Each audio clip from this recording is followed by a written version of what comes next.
जय झूलेलाल दोस्तों।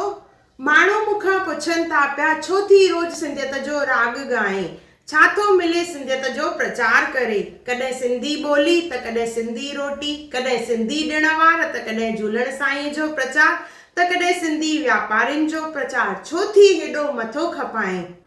के चवनि था पिया वांदी आहे, के चवनि था चरी आहे, जो पई हेॾो दिमाग़ लॻाए।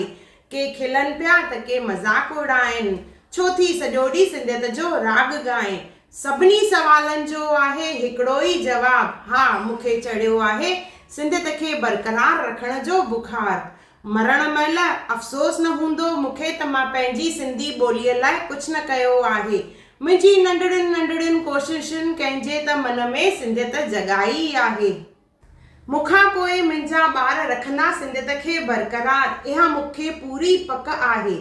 मां वांदी आहियां, मां चरी आहियां, तव्हां त सियाणा आहियो। मूं वांगुरु जग खे न सेखारियो, पर पंहिंजे घर में सिंधियत खे ख़तमु न थियण ॾियो, ख़तमु न थियण ॾियो, ख़तमु न थियण ॾियो। इहा कोशिश ज़रूरु कजो। जय झूलेलाल।